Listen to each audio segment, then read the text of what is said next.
नमस्ते दोस्तों, स्वागत है आपका द बोर्ड स्टडी में। तो 17 एक्सरसाइज हम कर रहे हैं, उसके 5 सवाल हमने कर लिए थे। ठीक है, उससे पहले अगर आप नोट्स परचेस करना चाहते हैं फिजिक्स के या मैथ्स के तो आप हमसे कांटेक्ट कर सकते हैं नीचे दिए गए व्हाट्सएप नंबर पर। ठीक है, पहला 6 नंबर का सवाल हमें 2 वेक्टर गिवन है और उन दोनों के बीच का एंगल पूछा है।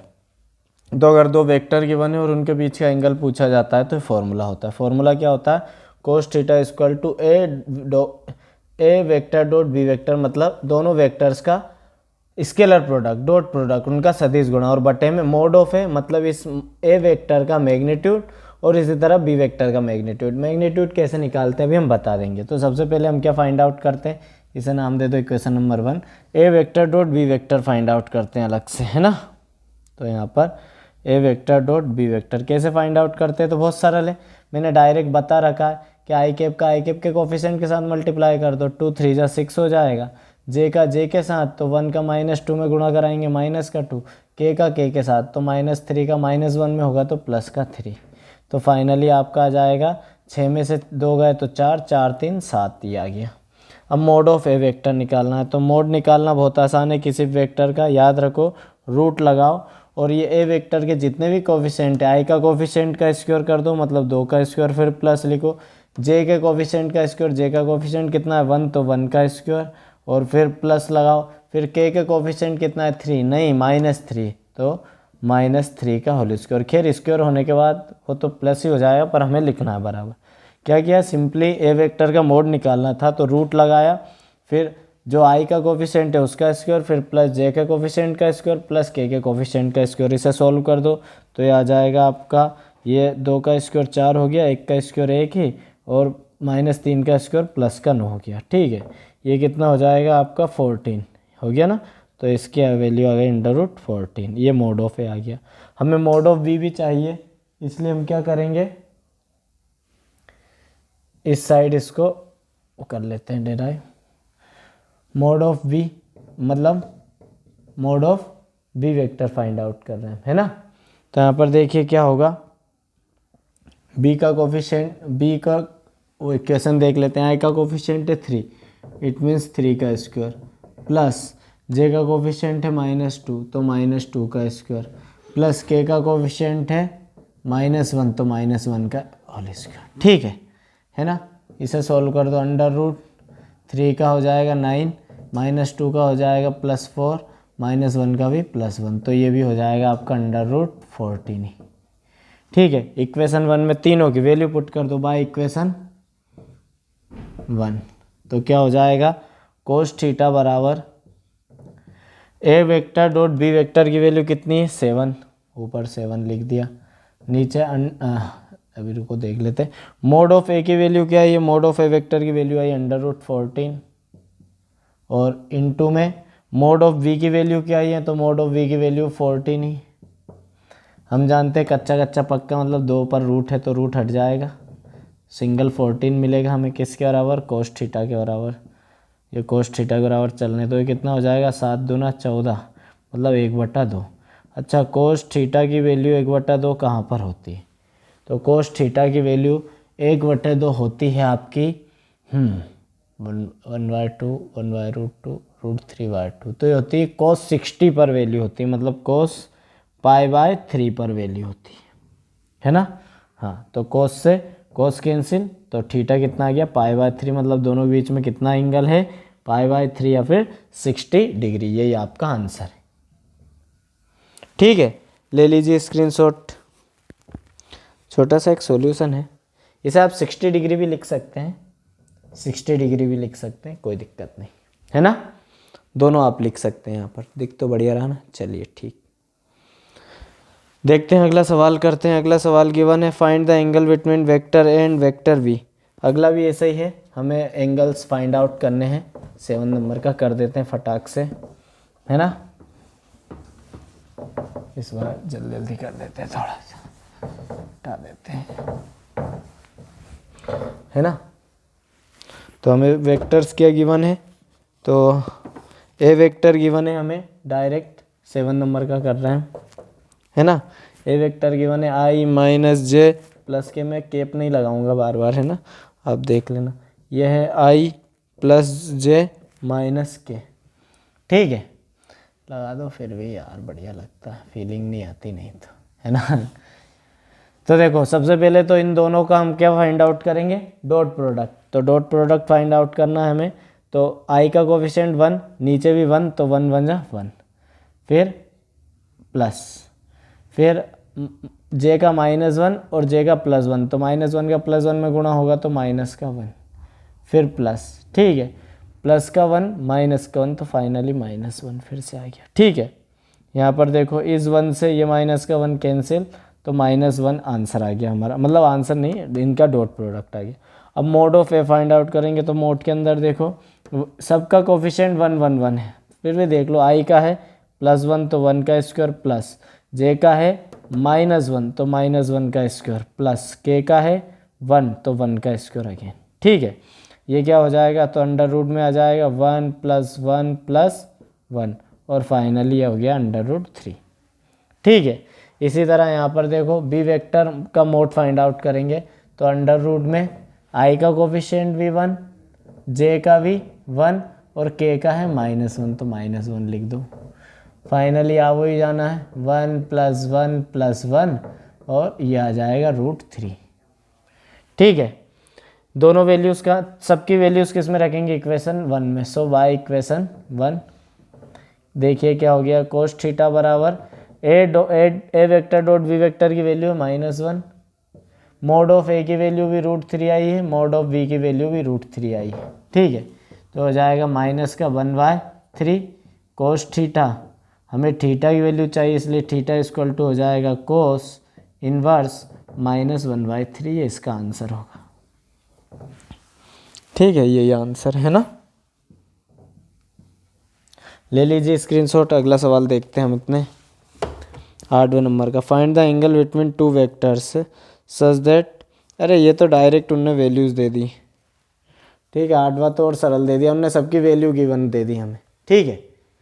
8th वाला देखो, यहाँ ये वेक्टर्स गिवन नहीं है, 8th वाले में उन्होंने क्या है गिवन कर दिया हमें, गिवन दैट, डायरेक्ट वैल्यू दे दी सबकी। क्या आपका जो मोड ऑफ ए है, मोड ऑफ ए वेक्टर की वैल्यू है 2, मतलब magnitude, mode of B vector given है हमें 3 और a vector dot B vector given है, मतलब दोनों का प्रोडक्ट गिवन है 3। बस इक्वेशन 1 में वैल्यू पुट कर दो, बच्चा क्या सवाल में, इक्वेशन 1 में वैल्यू पुट करेंगे तो देखना क्या हो जाएगा, कोस थीटा बराबर ए वेक्टर डॉट बी वेक्टर की वैल्यू हमें डायरेक्ट गिवन है कितनी 3, है ना, अपॉन में मोड ऑफ ए वेक्टर की वैल्यू है 2, मोड ऑफ बी वेक्टर की वैल्यू है 3, 3 से 3 मर गया, कोस थीटा बराबर क्या गया 1/2, पिछला सवाल बन गया 1/2 कहाँ पर होती है, कोस थीटा की वैल्यू कोस 60 डिग्री पर, तो इसे कोस 60 लिख दूँ, कोस से कोस मर गया, थीटा बराबर क्या आ जाएगा 60 डिग्री, ये आपका आंसर है ना, हलवा सवाल था, ठीक है। चलिए अगला सवाल देखते हैं हम, क्या कहना, find the angles which the vectors makes with the coordinate axis, ठीक है।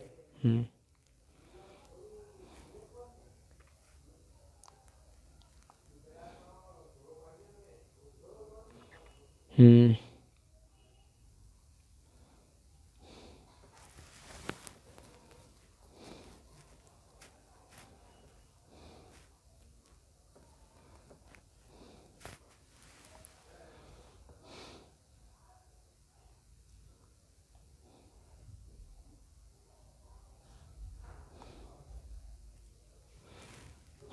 चलिए देखते हैं।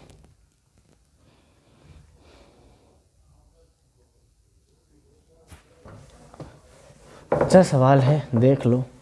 नवा क्या है, हमसे पूछा गया कि एक वेक्टर है, क्वेश्चन नंबर 9, वेक्टर है गिवन, मान लेते हैं लेट ए वेक्टर गिवन है हमें, थोड़ा दूर लिख देता हूँ इसे मैं, ए वेक्टर गिवन है क्या 3i cap -6j cap +2k cap.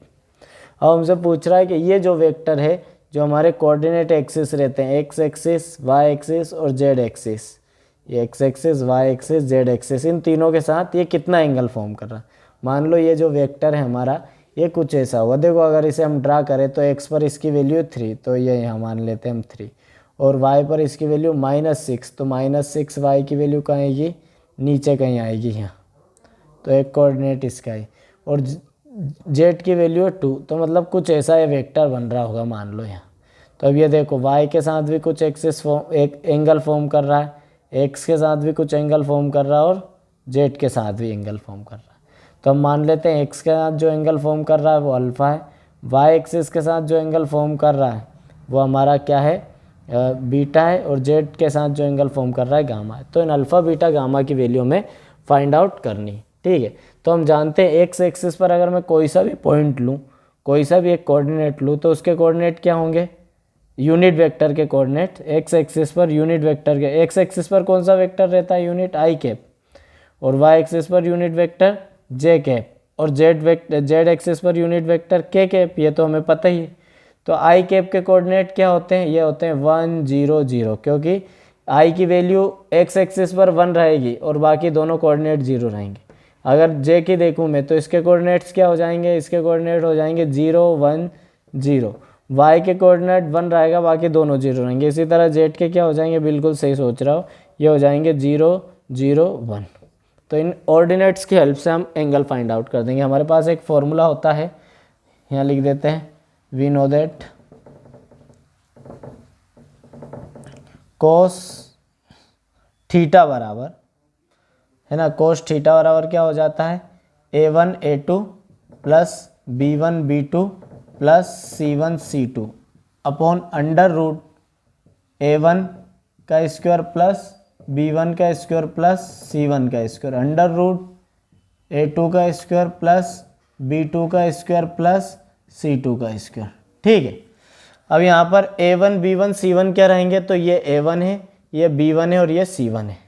a2 b2 c2 क्या रहेंगे, तो अगर अल्फ़ा फाइंड आउट करूँगा मैं तो ये हो जाएगा a2 b2 c2, अगर बीटा फाइंड आउट करूँगा तो ये हो जाएगा a2 b2 c2, अगर गामा फाइंड आउट करूँगा तो ये हो जाएगा a2 b2 c2। तो सबसे पहले हम कोस अल्फ़ा फाइंड आउट करते हैं, देन तब कोस अल्फ़ा बराबर a1 की जगह क्या रख दूँ मैं, a1 की जगह आएगा 3 और a2 की जगह तो इसका कोऑर्डिनेट है 1 तो 1 आ जाएगा, प्लस b1 की जगह आएगा -6 लेकिन b2 की जगह 0 आ जाएगा, देखो ये 0 है ना, फिर प्लस c1 की जगह आ जाएगा 2 और c2 की जगह अगेन 0 अपॉन में, तो a1 का स्क्वायर मतलब 3 का स्क्वायर प्लस b1 का स्क्वायर मतलब -6 का स्क्वायर प्लस c1 का स्क्वायर मतलब 2 का स्क्वायर, है ना, और अंडर रूट में again a2 square b2 square c2 square, तो a2 स्क्वायर मतलब 1 का स्क्वायर प्लस b2 मतलब 0 का स्क्वायर प्लस c2 मतलब अगेन 0 का स्क्वायर, ये ऐसे। इसी तरह हमें बाकी के तीनों एंगल फाइंड आउट, तो देखो हो जाएगा 3 1 3, ये तो 0 हो जाएगा, 0 में गुणा होने की वजह से ये भी 0 हो जाएगा, तो ऊपर से तो 3 मिला, नीचे अंडर रूट में देखना ये हो जाएगा 9, ये हो जाएगा 6 का 36 पॉजिटिव ही हो जाएगा, प्लस ये हो जाएगा 4, यहाँ अंडर रूट में हमें केवल क्या मिलेगा, एक 1 ही मिलेगा, बाकी ये दोनों भी 0 हो जाएंगे, और अंडर रूट 1 मतलब 1 ही होता है, ठीक है। फाइनली इसे थोड़ा और सोल्व करते 3, ये हो जाएगा अंडर रूट, और देखो 36 4 40 9 50, और ये रूट 1 तो 1 हो ही गया, तो ये हो जाएगा 3 अपॉन रूट 49 को बाहर निकालो तो 7 बाहर आ जाएगा, है ना। तो ये किसकी वैल्यू आ गई हमारे पास, कोस अल्फ़ा की। अगर अल्फ़ा की वैल्यू फाइंड आउट करनी तो कोस को इधर ले आओ तो कोस इन्वर्स हो जाएगा और इसकी वैल्यू आ जाएगी 3/7। तो पहला आंसर तो आ गया आपका, कोस अल्फ़ा की वैल्यू आ गई, है ना। इसी तरह बाकी एंगल फाइंड आउट करेंगे हम, तो अब किसकी बात कर लेते हैं, बीटा की। सो बीटा इक्वल टू क्या हो जाएगा, सॉरी कोस बीटा होगा, बीटा अकेला नहीं आएगा, कोस बीटा बराबर वही। अब a1 a2 a1 v1 c1 तो ये रहेंगे, लेकिन a2 b2 c2 अब ये हो जाएंगे y एक्सिस वाले, a2 b2 c2, है ना। तो देखो डायरेक्ट बता देता हूँ मैं, ये हो जाएगा 3 × 1, देखो a1 है 3 और a2 है 0 प्लस, फिर a2 है हमारा b1 है हमारा -6 और b2 है इस बार 1 प्लस c2 है हमारे पास, c1 है हमारे पास 2 और c2 है 0 अपॉन में अंडर रूट। देखो अंडर रूट में ये वाली चीज़ तो सभी में कॉमन रहेगी क्योंकि हमारा वही है, तो मैं डायरेक्ट इसे 47 लिख दूँ, अंडर रूट 47, है ना। और अंडर रूट में ये भी हमेशा 1 आएगा क्योंकि अभी यहाँ 1 है, फिर अगली बार इस बार में यहाँ 0 हो गया, यहाँ 1 आ गया, मतलब कुल मिला के √1 ही आना है, तो पूरा लिखने से बच जाएंगे अपन।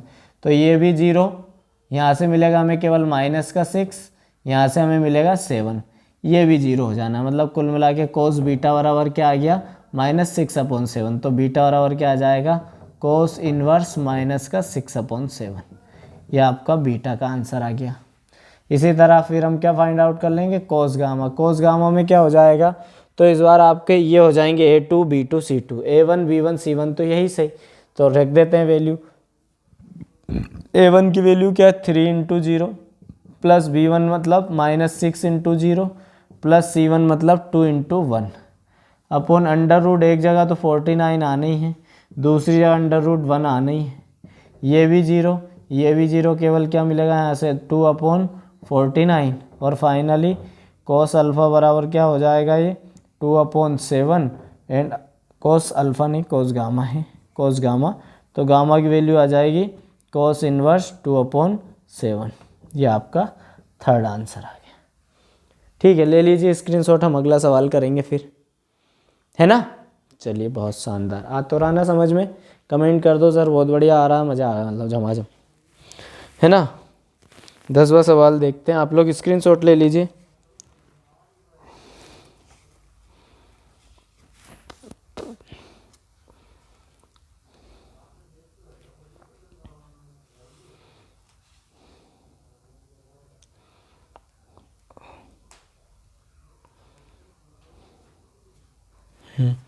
अगला सवाल भी अच्छा है, ठीक, मैं नई चीज़ सीखने को मिलेगी। 10वां,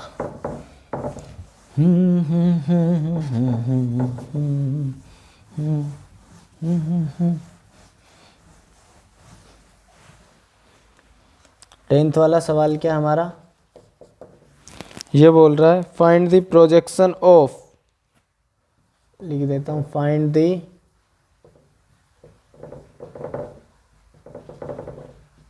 projection of A vector equal to 2i cap minus j cap plus k cap in the direction of, in the direction of b vector equal to i cap minus 2j cap plus k cap, है ना। इसे solve करते हैं, बढ़िया सवाल है। यहाँ हमसे क्या पूछ रहा है वो कि भाई इस वेक्टर के साथ ये वाला वेक्टर कितना एंगल बना रहा है। प्रोजेक्शन मतलब होता है झुकाव, झुकाव मतलब वही एंगल, ठीक है। तो यहाँ पर कितना एंगल बना रहा है, तो याद रखना कि जिस भी एंगल के रिस्पेक्ट में हमें प्रोजेक्शन फाइंड आउट करना है, ठीक है। हेंस यहाँ लिखेंगे hence the projection of A vector on B vector, कि भाई ए वेक्टर का प्रोजेक्शन हमें बी वेक्टर पर, किस पर फाइंड आउट करना है, बी वेक्टर पर, किसका, ए वेक्टर का। तो इसका फॉर्मूला हो जाता है सिंपल सा, ए वेक्टर डॉट बी वेक्टर, मतलब दोनों का वेक्टर प्रोडक्ट, और जिसकी डायरेक्शन में प्रोजेक्शन फाइंड आउट करना है केवल उसके मोड का डिवाइड कराना है ना। याद रखना डिवाइड किस वेक्टर का होगा, तो जिस डायरेक्शन में हमें प्रोजेक्शन बताना है, तो ए का बताना, लेकिन किसकी डायरेक्शन में, बी की, इसलिए मोड ऑफ बी आ गया। तो हम दोनों की वैल्यू अलग अलग फाइंड आउट कर लेते हैं। सबसे पहले इसे नाम देते क्वेश्चन 1, हम फाइंड आउट कर लेते हैं ए वेक्टर डॉट बी वेक्टर। कैसे करेंगे, तो ये डायरेक्ट करा दो, 2 का आई कैप का कोफिशिएंट, आई कैप का 2 एकम 2, ठीक है, अब तो सीख गए होंगे। माइनस का 1 माइनस का 2 तो प्लस का 2, प्लस का 1 प्लस का 1 सो प्लस का 1, फाइनली आ गया ये 5, है ना। उसी तरह अगर हमें क्या फाइंड आउट करना, mod of B vector, so mod of B vector क्या हो जाएगा हमारे पास, सो √b वेक्टर का कोफिशिएंट का स्क्वायर का सम कर दो। तो आई कैप का यहाँ है 1 तो 1 का स्क्वायर प्लस जे कैप का है -2 सो -2 का स्क्वायर प्लस के कैप का है 1 सो 1 का स्क्वायर अगेन। ये भी कितना आ गया यहाँ पर, सो √, ये आ जाएगा 1 प्लस -2 का 4 हो जाएगा प्लस 1, ठीक है। तो आ गया आपका क्या, कुल मिला के √6। इक्वेशन 1 में वैल्यू पुट कर दो बाय इक्वेशन 1। इक्वेशन 1 क्या हमारी ये है, तो ए वेक्टर डॉट बी वेक्टर की वैल्यू तो आ रही है 5 और मोड ऑफ बी वेक्टर आ रहा है √6। ये किसके बराबर है, हाँ तो यही प्रोजेक्शन है, कोई कोस थीटा वगैरह के बराबर नहीं चलता, यही हमारा आंसर है ना। कुछ लोचा है भाई। सॉल्यूशन में गलती है, आपको पीछे आंसर दे रखा होगा इन्होंने 5/√3, है ना, तो देखना अगर ऐसा दे रखा है तो वो आंसर गलत है, हमारा सही है इस इक्वेशन के अकॉर्डिंग, है ना। ठीक किया हमने, है ना, लिख लो, ये आंसर सही है हमारा।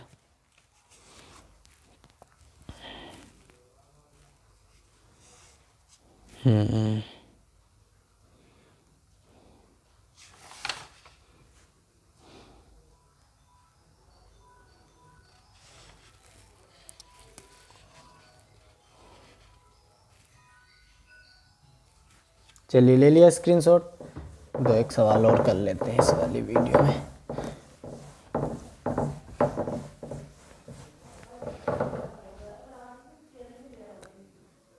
ठीक, चलो देखते हैं, करते हैं अगला सवाल 11th वाला, ये भी प्रोजेक्शन वाला ही है। ऐसा सवाल है 11th है, हमें 3 वेक्टर गिवन है, गिवन दैट क्या क्या गिवन है, ए वेक्टर है हमारे पास 2i माइनस 2j।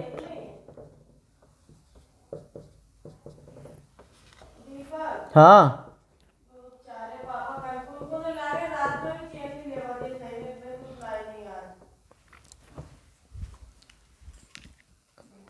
ठीक है, तो ये बी वेक्टर गिवन है, और आखिरी में एक और वेक्टर गिवन है हमें c vector which is equal to 2i minus j plus 4k, है ना। हमसे बोला जा रहा है कि फाइंड द प्रोजेक्शन ऑफ, किसका प्रोजेक्शन फाइंड आउट करना है, b vector plus c vector का, किस पर, ऑन ए वेक्टर पे प्रोजेक्शन फाइंड आउट करना है। तो देखो इसका फॉर्मूला क्या हो जाएगा, तो किसका फाइंड आउट करना है, b vector plus c vector का, किस पर, ए वेक्टर पर। तो सबसे पहले तो इन दोनों का डॉट प्रोडक्ट, तो इनका फॉर्मूला क्या होगा, इनका फॉर्मूला हो जाएगा B vector plus c vector का डॉट किसके साथ, ए वेक्टर के साथ, और फिर किसके ऊपर प्रोजेक्शन फाइंड आउट कर रहा है, ए वेक्टर पर, तो नीचे आ जाएगा मोड ऑफ ए वेक्टर, ऐसा हमें फॉर्मूला याद है। अब ये कैसे फाइंड आउट करेंगे, तो सबसे पहले हम क्या फाइंड आउट करेंगे, बी प्लस सी वेक्टर, तो लिख देंगे B vector plus c vector, क्या हो जाएगा B vector plus c vector, तो बी वेक्टर ये है, सी वेक्टर ये, जोड़ दो, जोड़ते कैसे हैं, तो आई को आई वाले में, जे को जे वाले में, के को के वाले में, तो एक आई और दो आई मिलके, याद रखना बी और बी प्लस सी कर रहा है तो बी वेक्टर सी वेक्टर ही पकड़ना है, ए वेक्टर मत पकड़ लेना, ठीक है। तो i और 2i कितना हो जाएगा, 3i, ठीक है। 2j का माइनस जे में जोड़ूंगा तो एक कम हो जाएगा तो प्लस का जे, माइनस 2k को प्लस 4k में जोड़ेंगे तो प्लस का 2k आ जाएगा। ये आ गया हमारा B vector plus c vector. इसका प्रोडक्ट ए किसके साथ फाइंड आउट करना, हमें ए वेक्टर के साथ, तो ए वेक्टर यहीं लिख लो ताकि हमें सही साठ दिखाई दे, नहीं तो गलती कर बैठेंगे। 2i minus 2j plus k, ठीक है। हमें क्या फाइंड आउट करना है यहाँ पर, तो हमें फाइंड आउट करना है आपका B vector plus c vector का डॉट प्रोडक्ट ए वेक्टर के साथ। कर दो, कैसे करते हैं, आई का आई वाले में तो 2 3 6, फिर जे का जे वाले में तो 2, ये इस जे का कोफिशिएंट 1, जे का -2 तो -2 आ जाएगा, इधर का प्लस का 2 आ जाएगा, 2 से 2 चला गया तो इन दोनों का प्रोडक्ट कितना आ गया, डॉट प्रोडक्ट स्केलर प्रोडक्ट आ गया 6, है ना। अब किसके रेस्पेक्ट में फाइंड आउट करना है, ए वेक्टर पर प्रोजेक्शन, तो मोड ऑफ ए भी निकाल के रख लेते हैं हम, एंड मोड ऑफ ए क्या हो जाएगा, तो मोड ऑफ ए से निकाल लो, ए का कोफिशिएंट है 2 तो 2 का स्क्वायर, फिर जे का है -2 सो -2 का स्क्वायर, प्लस के का है 1 तो 1 का स्क्वायर, ठीक है।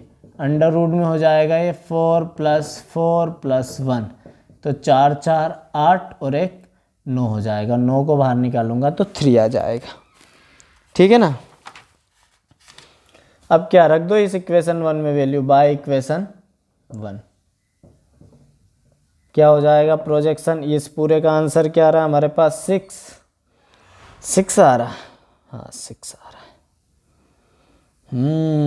कुछ लोचा तो नहीं किया, 6 और इसका कितना आ रहा है, मोड ऑफ ए का 3। फॉर्मूला तो सही बिठाया ना हमने, सही बिठाया।